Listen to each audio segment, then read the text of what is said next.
The first thing they noticed upon stepping into the office was the way every eye turned toward them, not with curiosity, but with the sharp glimmer of mockery waiting to pounce. A newcomer's accent was always bait for the cruel, and here it became their stage. Smiles were exchanged, but the warmth was false, the laughter just a little too loud. Behind their polite nods and quiet replies, a fury began to build, silent, controlled, patient. They knew better than to give anyone the satisfaction of seeing them break. The last laugh they promised themselves would not belong to those who sneered. It would be theirs. The ridicule started small, a snicker when they mispronounced a word, a chuckle when their phrasing slipped into the rhythm of their homeland. Soon it became ritual.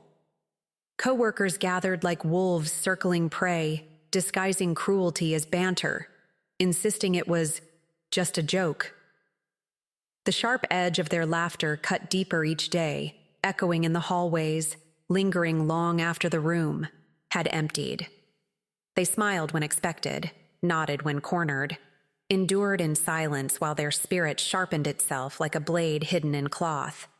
Among the pack, one rose higher, the ringleader. He was bold, clever with words, and enjoyed performing. Humiliation as though it were entertainment. Every meeting became his stage.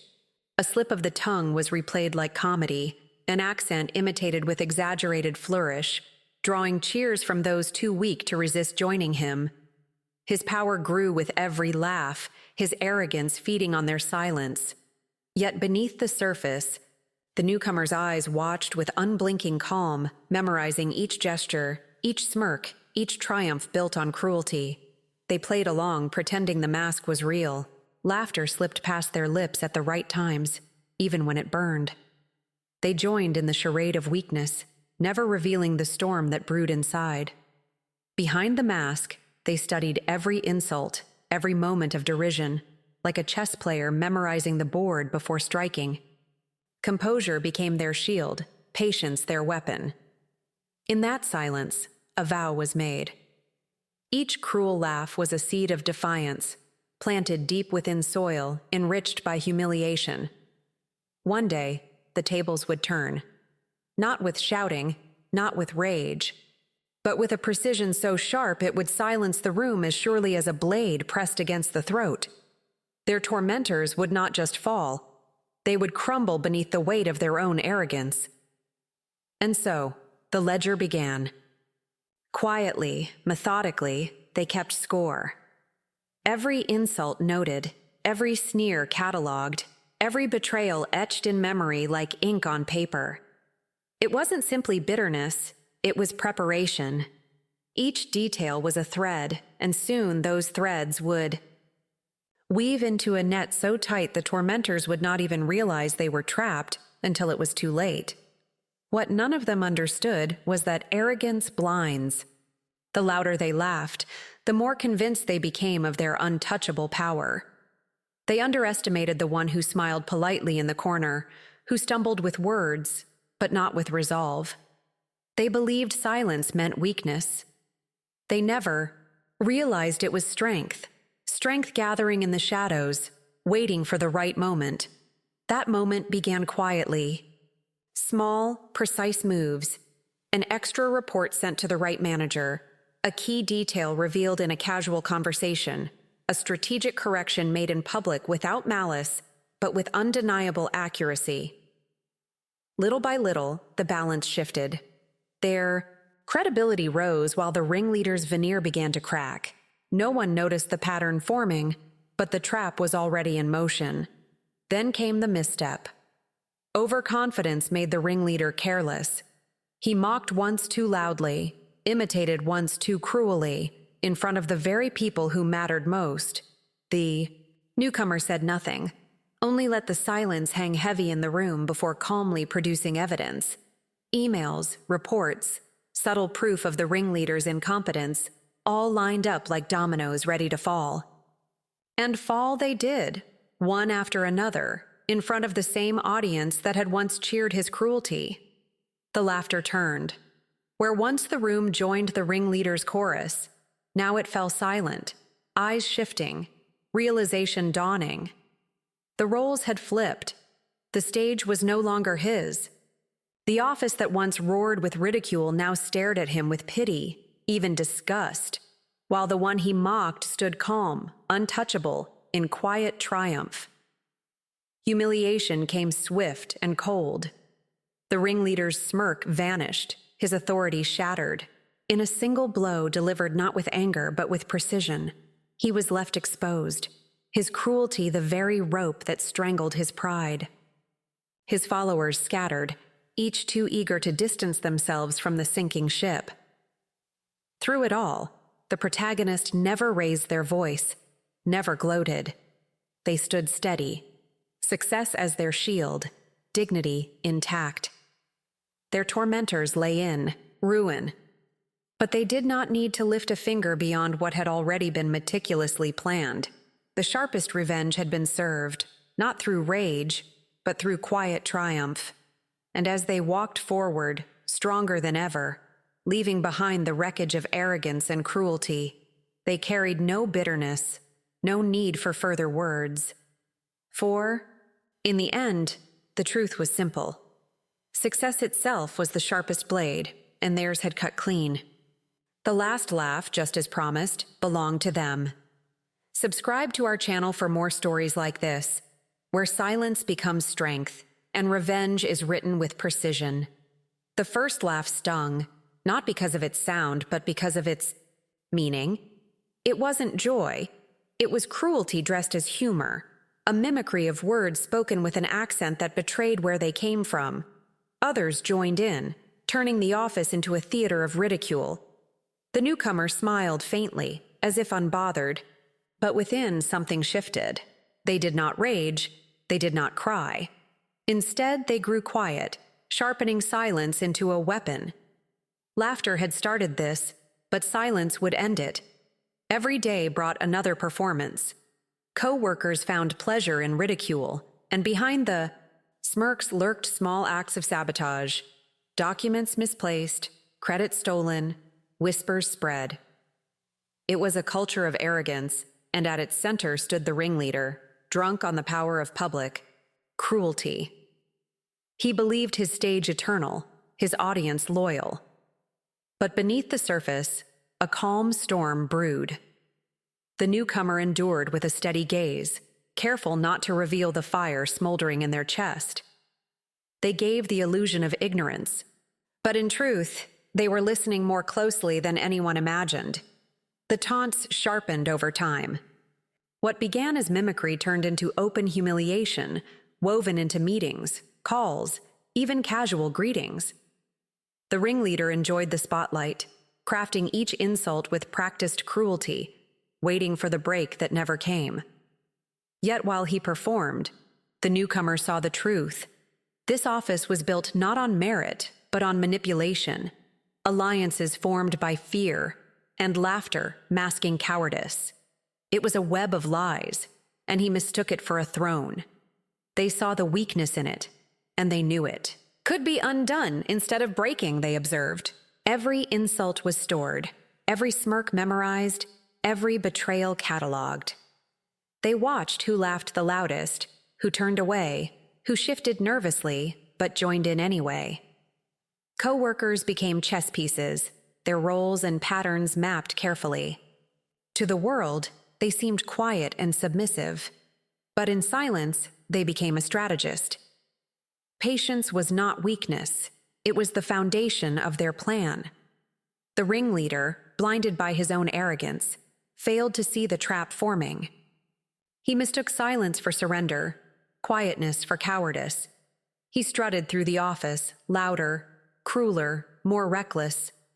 His ego demanded constant validation, and his audience, afraid of becoming the next target, indulged him. But in his pride, he left cracks wide enough for anyone clever enough to see, and someone had been watching with relentless clarity. The shift began almost invisibly. The newcomer revealed hidden skills in moments that seemed small, solving problems no one else could, earning trust through competence, building alliances in quiet corners. Their network grew quietly. while the ringleader clung to his collapsing performance. Promotions whispered their name, while arrogance blinded their enemy. Slowly, the room that once laughed at them began to listen when they spoke. The balance was shifting, though the ringleader was too confident to notice. Then came the reckoning. In a meeting meant to be another stage for the ringleader's mockery, the silence broke. Evidence of failures, of cruelty, of incompetence long hidden, was revealed not by anger, but by calm precision. His words faltered, his audience stilled, and in the eyes that once laughed, shame bloomed. The office no longer echoed with his laughter. It turned on him, leaving him isolated, exposed to the same humiliation he once dealt freely. And so, the silence that had once been forced upon the newcomer returned. But this time it was not empty. It was authority. They no longer needed to endure, for they had risen beyond those who tried to crush them. Success had replaced mockery, respect had silenced ridicule, and the last laugh, calm, quiet, absolute, belonged to them. The cruelty was over, and from the ashes of humiliation, a new beginning stood firm. It started quietly, as most betrayals do. The laughter in the office had a rhythm, almost orchestrated, and soon the protagonist began to notice the cracks in its facade. It wasn't random amusement, but a pattern. Whispers passed like signals, smirks exchanged before the punchline. Landed, and the same voices leading every chorus. Each chuckle was measured, each imitation rehearsed. It wasn't coincidence. It was design. Beneath the surface of banter lay a cruelty sharpened into ritual. What looked like workplace camaraderie was, in truth, a coordinated performance where the protagonist was the unwilling star. Memory betrayed them with sudden clarity. Flashbacks slipped into focus. Moments once dismissed as awkwardness now revealed themselves as daggers. The time a colleague smiled sweetly before accidentally excluding them from a group project. The morning when a friendly offer to proofread a report turned into a joking announcement of their mistakes to the team. Even small gestures, a hand on the shoulder, a laugh shared in the hallway, were masks hiding betrayal. Each recollection carried a sting, but instead of breaking them, it solidified their resolve. They understood now that kindness had been nothing more than camouflage for sabotage. With every day of silence, they sharpened their observations. They mapped the hierarchy of cruelty like a scientist studying patterns. Who laughed first? Always. The ringleader, hungry for dominance. Who followed? The weak, the fearful, those who sought protection by aligning with power. And who stayed silent yet smirked? They were the opportunists, complicit by choice. The office was a chessboard, and the laughter revealed its strategy. In that knowledge lay power, the ability to predict every move before it happened. A quiet ledger began to form. Every cutting remark was cataloged, every mocking email preserved, every smirk remembered. They became both archivist and strategist, recording not for pity, but for precision. The ledger was not written in ink, but in intent, a collection of truths no lie could erase. When the time came, it would not be rage that undid their tormentors. It would be evidence so complete that no defense could withstand it. Meanwhile, the protagonist moved with deliberate subtlety. While coworkers overlooked them, assuming silence meant submission, they built foundations no one could see. They earned new credentials in the shadows, completed certifications after hours, and strengthened alliances outside the poisoned circle. Each step was quiet, each victory private, but together they formed a staircase leading upward. The ground was being prepared, not for survival, but for ascension. Strategic positioning came next. Side projects others dismissed became stepping stones.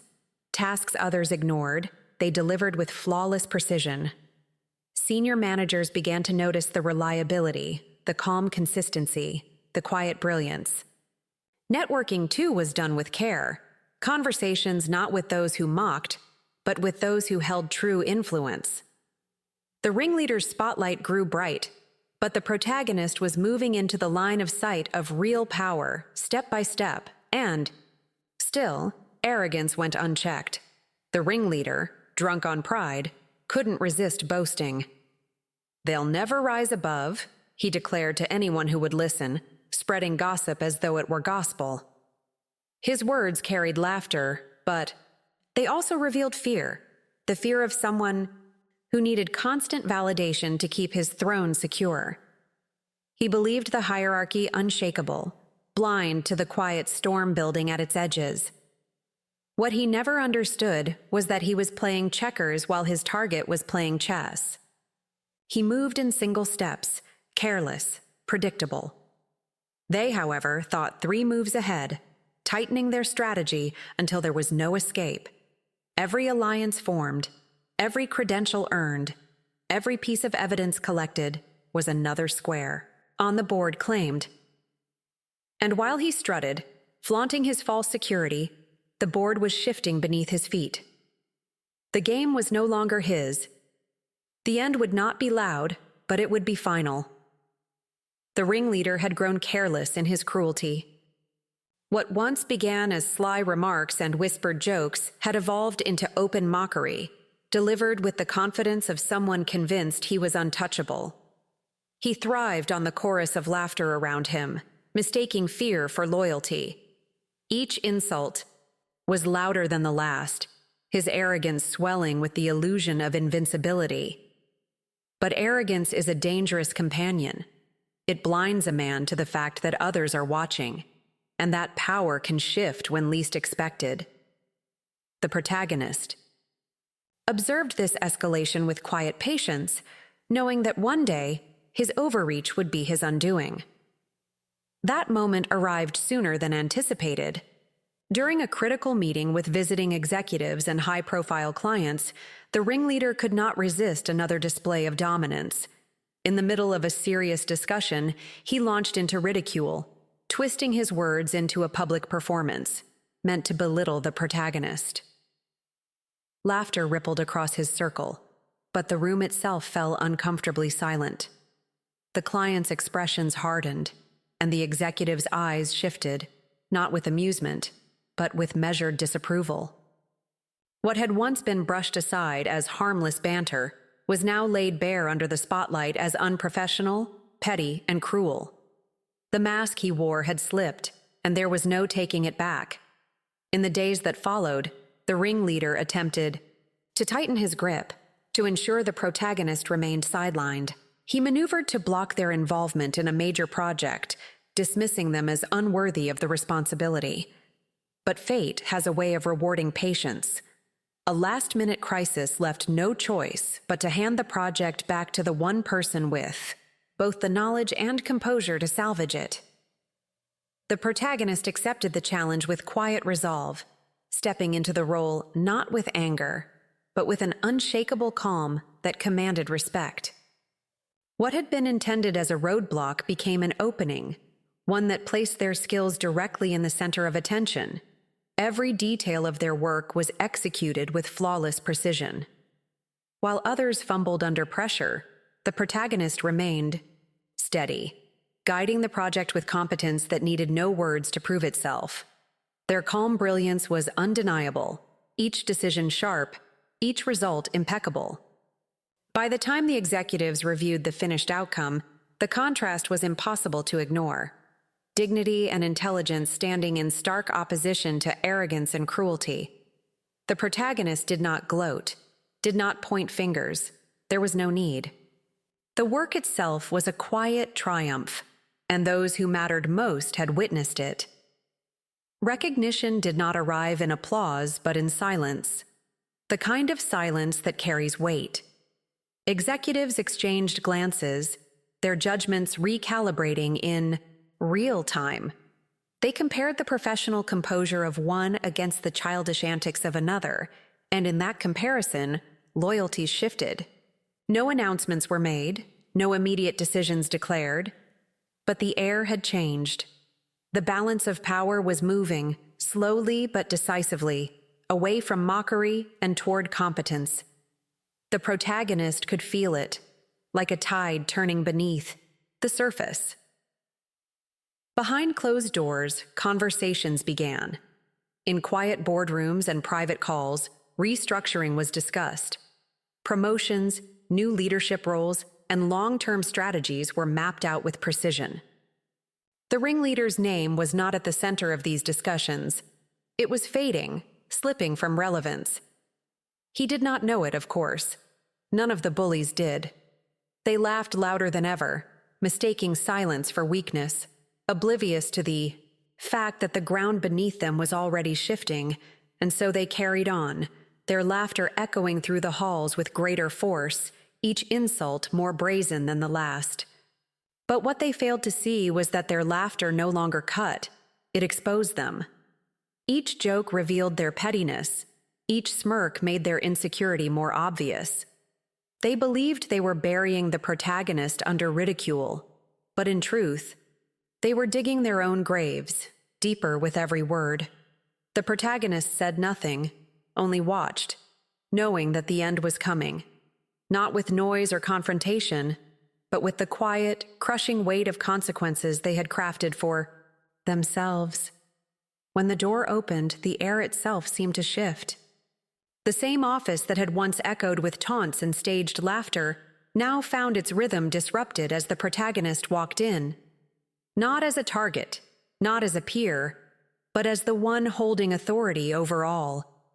Their presence carried weight, not from volume or threats, but from the unmistakable certainty of power earned. Every step was measured, steady, as if the ground beneath them no longer belonged to the mockers, but to the one they had underestimated all along. The noise that usually filled the room, the careless chatter, the sly jokes tossed between desks, died instantly. Those who had once laughed the loudest now sat frozen, their expressions betraying disbelief. The same mouths that had twisted into smirks now hung open in silence. The protagonist did not need to remind them of the past. The silence itself was reminder enough. They had mocked what they could not break, and now they faced what they could not undo. With calm precision, the rules began to change. New policies were introduced, not with flourish or anger, but with clarity that allowed no escape. Standards of conduct were redrawn, accountability placed where arrogance once thrived. The very behaviors that had once been dismissed as harmless jokes were now grounds for exposure. There was no need to name names. The structure itself was designed to reveal them. Those who had depended on cruelty as currency suddenly found that the economy had collapsed. Tasks once distributed to shield incompetence were restructured.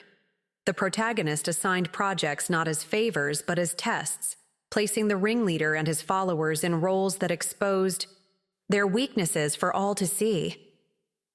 What had been hidden behind noise was dragged into light. Deadlines loomed, expectations were clear, and excuses no longer carried weight. It wasn't punishment. It was strategy, precise and merciless. Each assignment was a mirror reflecting their own lack of skill, and no one could look away. Through it all, the protagonist never raised their voice. Authority was delivered not through rage, but through unwavering professionalism. Every word was deliberate, every decision unshakable. Where the ringleader had once thrived on theatrics, the protagonist dismantled him with restraint. The contrast was stark: dignity against arrogance, composure against bluster. And it was this calmness, this refusal to descend into their chaos, that cut deeper than any shouted confrontation ever could. Under the new light of scrutiny, the ringleader began to stumble. Tasks once brushed off as trivial revealed gaps in his knowledge. His polished image cracked with every missed detail, every fumbling explanation, every excuse that failed to hold weight. The same colleagues who once cheered his mockery now watched. As his credibility drained away, his voice no longer commanding, but strained, defensive, desperate. The crown he had worn so carelessly slipped further each day. Without their leader's shadow to hide in, the chorus faltered. Those who had once laughed the loudest now kept their heads down, afraid of being noticed, terrified of being held accountable. The energy that once fueled their cruelty dissolved into an uneasy quiet. Smirks disappeared, jokes dried up, and their camaraderie fractured into silence. They had mocked to belong. Now silence was their only refuge. And so, the office transformed. Where once ridicule had ruled, now there was stillness. Not the silence of tension, but the silence of respect, or perhaps fear. No one dared to mock the accent, the background, the voice they had once twisted into entertainment. Authority had shifted, and laughter had been replaced by the one sound worth more than any applause, the priceless silence of a room that knew it had been beaten not by noise, but by dignity. The reckoning did not arrive in thunder, but in quiet signatures and official memos. What arrogance had built over years crumbled in weeks. Demotions landed like hammer strikes, subtle yet irreversible. The ringleader who once strutted through the office with a grin of invincibility was suddenly reassigned, his title reduced, his authority stripped. Others received stern warnings, their misconduct cataloged in detail they hadn't thought anyone had noticed. A few, unable to withstand the weight of exposure, chose to leave in silence, their exits unmarked by farewells. The office that had once bent to their mockery now watched their decline with a stunned kind of awe, as if justice had taken human form and walked among them. The smirks that once lit their faces dissolved into stiff lines. Conversation, once fueled by gossip and derision, dwindled to cautious murmurs. Even the most habitual mockers found their laughter dying in their throats, replaced by an uneasy quiet. It was not forced silence. It was the silence of recognition, of masks stripped away. Each cruel word they had spoken now returned to them, not in retaliation, but in the weight of their own regret. The air, once thick with smugness, became heavy with shame. Amid that silence, the one they had underestimated rose, not with spectacle, but with undeniable steadiness. Leadership did not need to be loud. Respect was commanded through competence, through patience, through the calm clarity that left no room for doubt. Instructions were given without edge, corrections delivered without spite. Colleagues began to lean toward that quiet voice, drawn to the authority that needed no theatrics to be obeyed. Where once they had mocked, they now listened. Where once they had dismissed, they now depended. From the ashes of cruelty, something new began to grow. The office shed its skin of ridicule, its culture reshaped not by threats, but by example. Professionalism, once absent, took root. Jokes no longer carried barbs, conversations no longer hunted for weaknesses. Even those who had never joined in found themselves breathing easier, their work no longer shadowed by the fear of laughter, at their expense. It was not just management that had shifted. It was the very heartbeat of the place. The revenge was not in loud declarations or sharp rebukes. It was in success so steady, so undeniable, that cruelty simply had no place left to stand. The protagonist's rise dismantled arrogance without ever needing to match its volume. Every victory was a quiet cut, every achievement a mirror that reflected what the tormentors lacked. Intelligence had proven stronger than insult, composure sharper than mockery.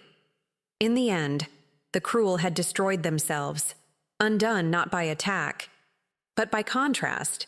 And so the circle closed, not with applause, not with apologies uttered aloud, but with silence, the one thing that mattered most.